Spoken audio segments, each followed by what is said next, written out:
મિત્ર, આજના આ વેદ પાઠશાળા કાર્યક્રમમાં આપનું સ્વાગત કરીએ છીએ. વેદ પાઠશાળા પ્રભુના વચનની ઉજાળે જીવનને પ્રકાશે મોજ પથને. વેદ પાઠશાળા પ્રભુના વચનની ઉજાળે જીવનને પ્રકાશે મોજ પથને. વેદ પાઠશાળા. આ કાર્યક્રમ આપને પવિત્ર પુસ્તક બાઇબલનો પદ્ધતિસર અભ્યાસ કરવા મદદરૂપ બનશે.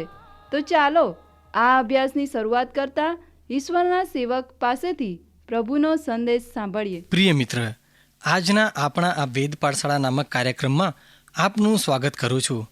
આજે પણ આપણે બાઇબલના જૂના કરારનું સર્વેક્ષણ ચાલુ રાખતા ત્રીજી વાર પૂર્ણ નિયમના પુસ્તકમાં આવીશું. પૂર્ણ નિયમના પુસ્તકમાં મૂસાના મહાન સંદેશાઓ ટાંકવામાં આવ્યા છે. આ સંદેશાઓ કનાન દેશની હદમાં ઘૂસતા પહેલાં મૂસાએ લોકોને આપ્યા. 40 વર્ષ અરણ્યમાં ફર્યા પછી છેલ્લે તેઓએ નક્કી કર્યું કે તેઓ વિશ્વાસમાં દ્રઢ રહેશે અને યર્દનને પેલે પાર જશે અને કનાન દેશની હદમાં ઘૂસશે અને આત્મિક જે તેઓની પાસે છે તેને માલિકીનું કરી દેશે. મૂસાએ રાજહંસના ગીતની જેમ લોકોને આ મહાન સંદેશાઓ આપ્યા, જેને પૂર્ણ નિયમના પુસ્તકમાં ટાંકવામાં આવ્યા છે. આ પુસ્તકને જોતા આપણે આ સંદેશાઓનું ટૂંકાણમાં જોવા પ્રયત્ન કરીશું. આપણા છેલ્લા કાર્યક્રમમાં આપણે જોયું હતું કે મૂસાનો મહાન સંદેશ ઈશ્વરની કૃપા વિશે હતો, જે પૂર્ણ નિયમના પુસ્તકના 9મા અધ્યાયની 1-6 કલમમાં જોવા મળે છે. આ સંદેશા પછી 10મા અધ્યાયમાં ઈશ્વરની કૃપાના સંદેશાનો આપણો પ્રત્યુત્તર જોવા મળે છે. આ હંમેશા શાસ્ત્રમાં મહત્વનું છે.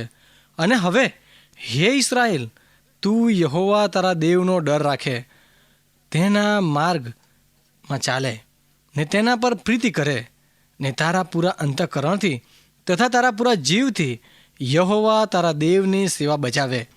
અને યહોવાએ એટલે ઈશ્વરની જે આજ્ઞાઓ, તેના વિધિઓ હું તારા હિતાર્થે આજે તને ફરમાવું છું તે તું પાળે. તે સિવાય યહોવા તારો દેવ તારી પાસે શું માગે છે? જો આકાશમાં તથા આકાશનું આકાશ, પૃથ્વી તથા તેમાંનું સર્વ તે યહોવા તારા દેવનું છે, તો પણ તારા પિતૃઓ પર પ્રીતિ રાખવાનું યહોવાને સારું લાગ્યું ને તેણે તેમની પાછળ તેમના સંતાનને એટલે સર્વ લોકોના કરતાં તમને પસંદ કર્યા, જેમ આજે છે તેમ. માટે તમે તમારા હૃદયની સુન્નત કરો અને આજથી હઠીલાપણું છોડી દો. મિત્ર, અહીંયા મહત્ત્વ એ છે કે તમે ઈશ્વરની કૃપાનો પ્રત્યુત્તર કેવી રીતે આપશો. ઈશ્વરની કૃપાનો અર્થ થાય છે કે ઈશ્વર તમને પ્રેમ કરે છે. અને ઈશ્વર તમને પ્રેમ કરે છે તેનું કારણ એ નથી કે તમે સારા છો અથવા તમે સારા નથી. ઈશ્વરનો પ્રેમ શરતી નથી. ઈશ્વરના પ્રેમનો આધાર આપણા કાર્ય ઉપર રહેલો નથી. તમે ઈશ્વરના પ્રેમ માટે આ પ્રમાણે કહી શકો, ઈશ્વર ગમે તે રીતે મને અને તમને પ્રેમ કરે છે. આ અજાયબ જેવું શાંતવંત છે. ઈશ્વર ગમે તે રીતે આપણને પ્રેમ કરે છે. જો તમે ઈશ્વરના પ્રેમને પ્રેમ કરો છો તો તમે તેમાંના પ્રેમ માટે કહી શકો અને તમે ગમે તે રીતે લોકોને પ્રેમ કરો, કારણ કે તમારો પ્રેમ એ શરતી નથી. તમારો પ્રેમ કાર્ય ઉપર આધાર રાખતો નથી. ઈશ્વરનો પ્રેમ શરતી નથી, તે તમારા કાર્ય ઉપર આધાર રાખતો નથી. કૃપા શબ્દ 2 ધારી તલવાર જેવો છે. તે 2 રીતે કાપે છે. પ્રથમ તો ઈશ્વરનો પ્રેમ મારા માટે છે. તેના આશીર્વાદો મારી તરફના હકારાત્મક કાર્યો ઉપર આધાર રાખતો નથી.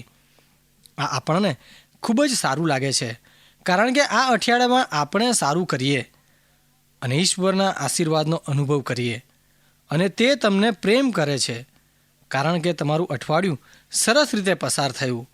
તેમ છતાં તમે આજે પણ પોતાની જાતને માટે અસલામતીનો અનુભવ કરી શકો છો, કારણ કે તમે કેવી રીતે જાણી શકો કે તમે તમારા કાર્યમાં આગળ વધશો.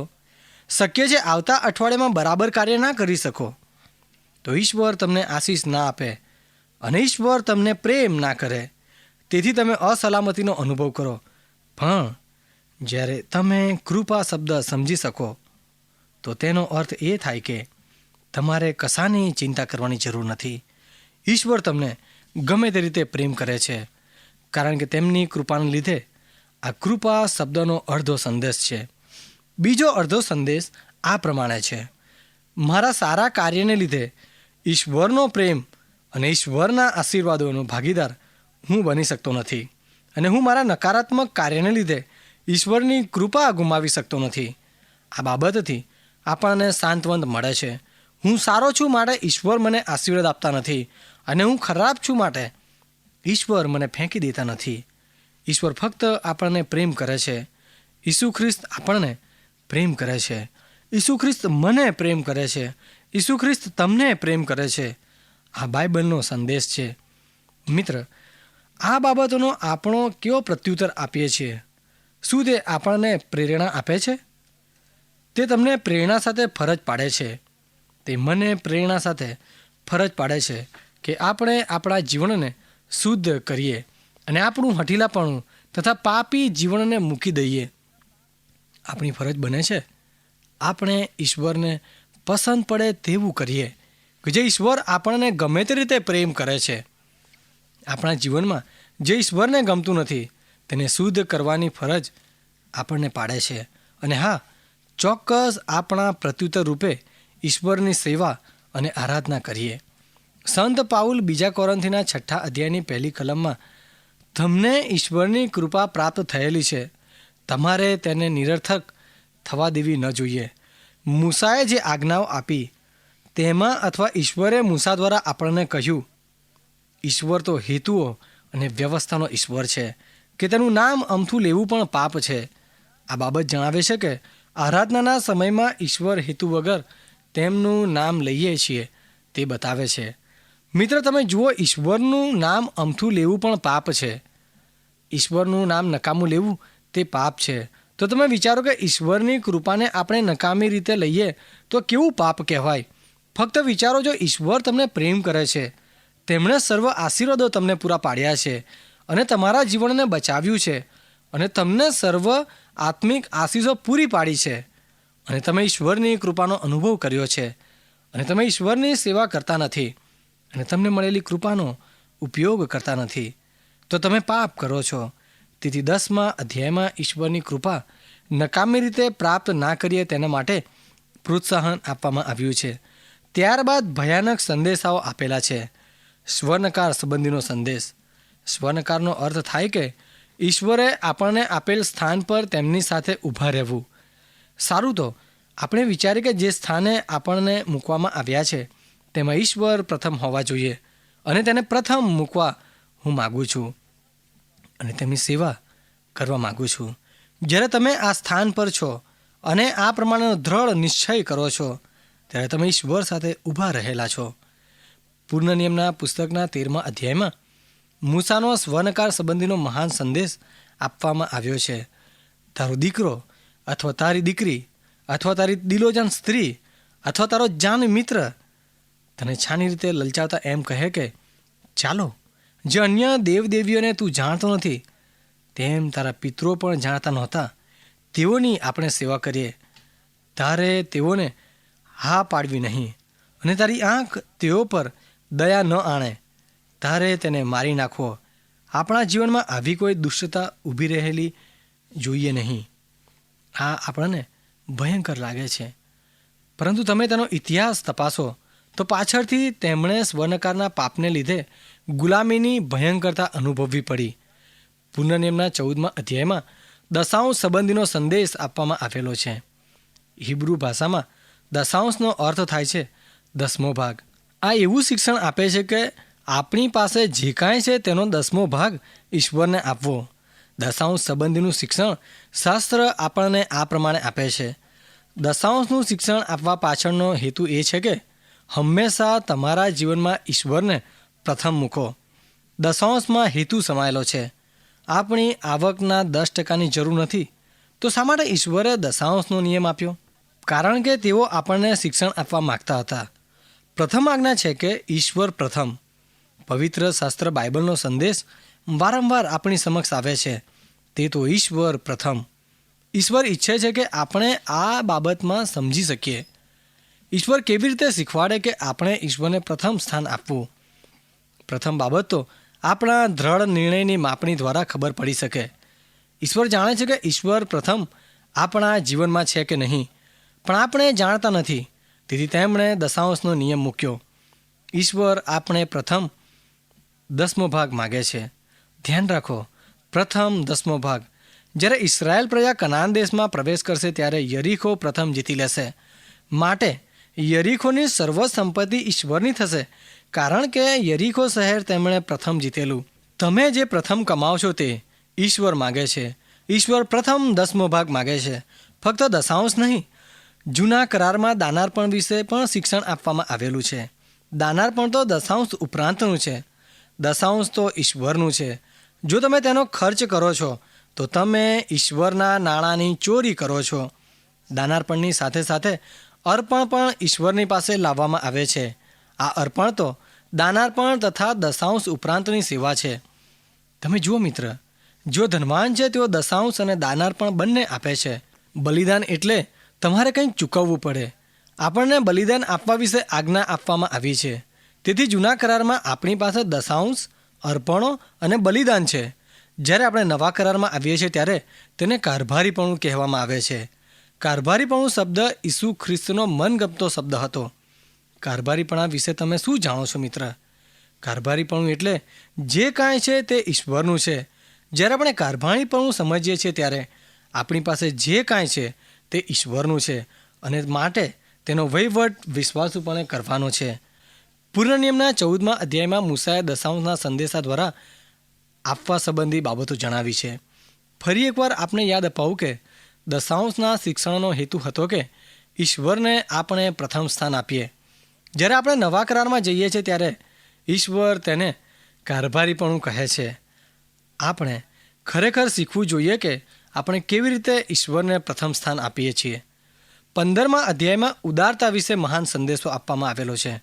મિત્ર, જૂના કરારમાં ઉદારતા વિશે ખૂબ જ મજબૂત બાબત બતાવે છે. મૂસા પ્રબોધક કહે છે કે દશાંશ જુદી જુદી જગ્યાએ જવો જોઈએ. લેવીય પાસે જવો જોઈએ. જો પરદેશી છે ત્યાં પણ જવો જોઈએ. શું તમે તમારા ઘરમાં પરદેશી માણસને આમંત્રણ આપ્યું છે? જૂના કરાર ઉદારતા પર ભાર મૂકે છે. જો મુશ્કેલીના સમયમાંથી પસાર થાય છે તેમને મદદ કરવાની છે. ઇસરાયેલના બાળકોએ જેઓ અનાથ અને વિધવાઓ છે તેમને મદદ કરવાની છે. મિત્ર, મને આ મૂસાનો નિયમ હિબ્રુ લોકો માટેનો ખૂબ જ ગમે છે. આ દર્શાવે છે કે આપણે ગરીબને મદદ કરવી જોઈએ. પૂર્ણ નિયમના 17મા અધ્યાયમાં આપણને ભવિષ્યવાણી અને નક્કી કરી આપેલી બાબતો મળી આવે છે. મૂસા પ્રબોધક હતો અને તેણે પ્રબોધક હોવાને લીધે 2 બાબતો કરી: ભવિષ્ય ભાખ્યું અને ભવિષ્યની બાબતો કહેવી. તે ઈશ્વરના વચનોમાં જોવા મળે છે. મિત્ર, ઘણી વખત મૂસાને ભવિષ્ય ભાંગતા જોઈએ છીએ આપણે. ઘણી વખત તો જાણે તે આત્મિક વાતાવરણનો માણસ ના હોય તેવો જણાય છે. તેણે તો ફક્ત ઈશ્વરના વચનોનો સંદેશ આપ્યો, પણ ઘણી વખત તે ઈશ્વરના વચનોમાં ભવિષ્ય ભાગતો આપણે જોઈ શકીએ છીએ. આ પૂર્ણ નિયમના પુસ્તકના 17મા અધ્યાયમાં બંને બાબતો તે કરે છે. આ લોકોની પાસે હજુ રાજા નથી. તેઓની પાસે હજુ 500 વર્ષ સુધી રાજા હશે નહીં. પણ મૂસાએ તેમને કહ્યું, જ્યારે તમે તે દેશમાં પહોંચશો ત્યારે એક દિવસ તમે તમારા માટે રાજાને ઠરાવશો. મૂસાએ આ ભવિષ્ય ભાંખ્યું હતું. જેને યહોવા તારો દેવ પસંદ કરે તેને જ તારે રાજા ઠરાવવો. જ્યારે તે તેના રાજ્યાસને બેસે ત્યારે એમ થાય કે તે પોતાને સારું લેવી યાજકો પાસેથી આ નિયમની નકલનું પુસ્તક ઉતારે અને તે તેની પાસે રહે અને તે તેના આયુષ્યના સર્વ દિવસો પર્યંત તેમાંથી વાંચે.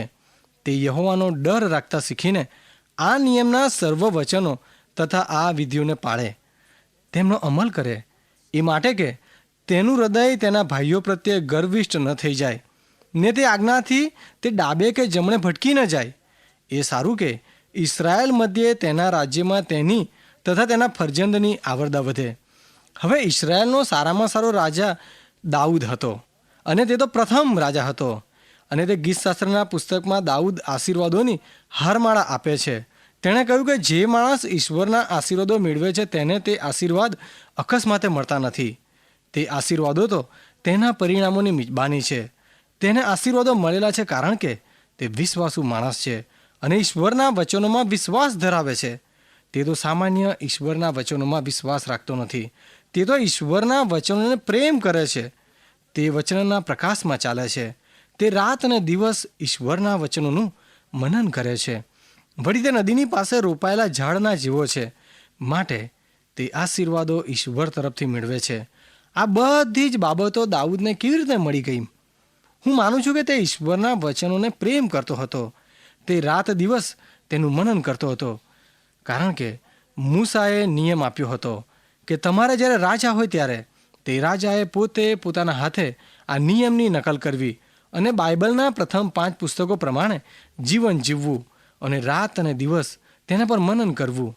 મૂસા જાણતો હતો કે તેઓને રાજા હશે અને માટે તેણે તે રાજાના માટે નિયમો નક્કી કરી આપ્યા. હવે જાદુઈ ક્રિયાઓ વિશે પુનર્નિયમના પુસ્તકના 18મા અધ્યાયમાં કડક સંદેશો આપેલ છે. ભવિષ્ય કહેનાર અથવા તેની માત્રા કહેનાર જેવી બાબતોને ઈશ્વર પસંદ કરતા નથી. આ સંદેશ આ પ્રમાણે કહે છે, તારી મધ્યે એવો કોઈ જન હોવો ન જોઈએ કે જે પોતાના દીકરાને કે દીકરીને અગ્નિમાં ચલાવતો હોય, કે જોશ જોતો હોય, કે સુકાન જોતો હોય, કે ધંતર મંતર કરનાર, કે જાદુગર, કે મોહિની લગાડનાર, કે મૂઠ મારનાર, કે ઇલમી, કે ભૂવો હોય.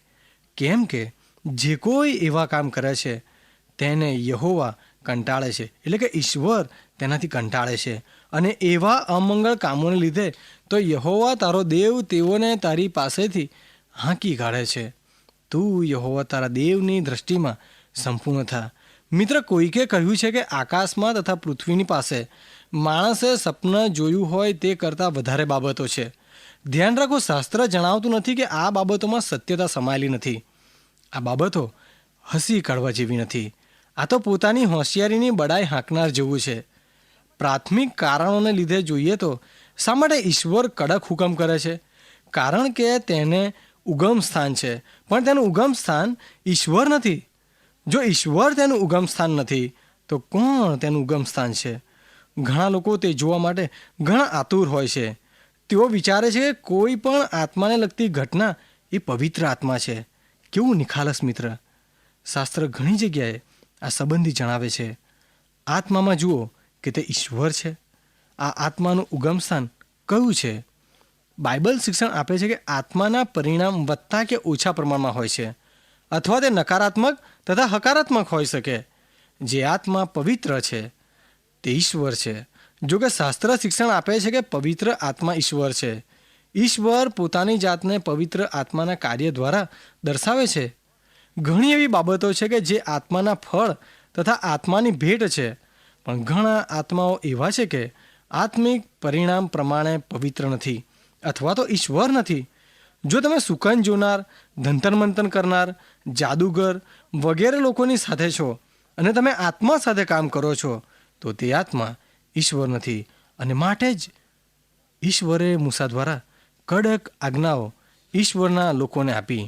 હવે આપણે પૂર્ણ નિયમના 18મા અધ્યાયમાં મસીહા સંબંધીની ભવિષ્યવાણીનો મહાન સંદેશ આપવામાં આવ્યો છે. મૂસાની આ મહાન ભવિષ્યવાણી હતી મિત્ર. મૂસાએ કહ્યું, એક દિવસ પ્રબોધક આ જગતમાં આવશે. હવે સિનાઈ પર્વત પર ઈશ્વરે નિયમો મારા હાથમાં મૂક્યા હતા. એટલે કે મૂસા પ્રબોધક આવું કહે છે. ત્યારે ઇસ્રાયેલ પ્રજાએ મને કહ્યું કે ઈશ્વર અમારી સાથે વાત ન કરે, અમે ઈશ્વરના અવાજની સામે ઊભા રહી શકીશું નહીં. આ ખૂબ જ ભયાનક છે. આવી રીતે આપણે ઈશ્વર સાથે સીધો વર્તાવ ના કરી શકીએ. સારું મિત્ર, ઈશ્વરે તમારી પ્રાર્થના સાંભળી છે. ઈશ્વરે તમારી વિનંતી સાંભળી છે અને તેથી તેઓ માણસના રૂપમાં આ જગતમાં આવશે. ઈશ્વર ખાસ પ્રબોધકને આ જગતમાં મોકલશે અને તેના દ્વારા ઈશ્વર આપણી સાથે વાત કરશે. વાસ્તવિક રીતે આ મસીહાની ભવિષ્યવાણી હતી અને આ તો સિનાઈ પહાડની તળેટીમાંથી લોકોએ કહ્યું હતું કે અમે ઈશ્વરની સાથે સીધી વાત કરી શકીશું નહીં. તેમની પ્રાર્થનાનો આ જવાબ છે. ઈશ્વરે તેમને વચનો આપ્યા, પણ ઈશ્વર તેમની સાથે વચનો ઉપરાંત પણ વ્યવહાર કરવા માગતા હતા. ઈશ્વરની કૃપા અને પ્રેમને લીધે ઈશ્વરે પ્રબોધક દ્વારા વ્યવહાર કર્યો. આ પ્રબોધક તો મસીહા હતો કે જેઓ પ્રબોધક, યાજક અને રાજા હતા. નવા કરારમાં ધાર્મિક આગેવાનો દ્વારા યોહાન બાપ્તિસ્મા કરનારની સાથે ચર્ચા કરતા તેઓએ પ્રશ્ન પૂછ્યો, શું તમે એ પ્રબોધક છો? તેઓ જાણતા હતા કે તેઓના કહેવાનો અર્થ 100 હતો. એ તો મૂસાએ જે પ્રબોધક વિશે વાત કરતો હતો તેની વાત છે. તે કોણ હતા? દેખીતી રીતે એ તો ઈસુ ખ્રિસ્ત હતા. મિત્ર 19મા અધ્યાયમાં મોતની સજા સંબંધીનો અજાયબ સંદેશ આપવામાં આવેલો છે. પુનર્જન્મનું પુસ્તક ગુનાઓના સ્વરૂપ પર પ્રકાશ પાડતું નથી. જે માણસે અડધો ડઝન જેટલા માણસોને મારી નાખ્યા છે તેને મોતની સજા આપવી દયાજનક લાગે છે. આ પુસ્તક ગુનાના સ્વરૂપમાં ભોગ આપવા પર પ્રકાશ પાડે છે. શાસ્ત્રમાં આપણે જોઈએ છીએ કે મોતની સજાનું શિક્ષણ આપવામાં આવેલું છે. તેનો હેતુ એ હતો કે ઇસરાયેલમાંથી ખરાબ વસ્તુની શુદ્ધિ થાય. મોતની સજા એટલા માટે આપવામાં આવી છે કે ધાક બેસે તેવું છે, અને એટલા માટે ઈશ્વરે મોતની સજાની સ્થાપના કરી. ઘણા લોકો કહે છે કે તે ક્રૂર અને અમાનવીય છે, પણ હું માનું છું કે આજે લોકો શું કહે છે અને શાસ્ત્ર શું કહે છે તેનો આ ફરક છે. ગુનાનું સ્વરૂપ કે જે દુઃખદાયક અને અમાનવીય લાગે છે તેના પર પ્રકાશમાં લાવવું જોઈએ.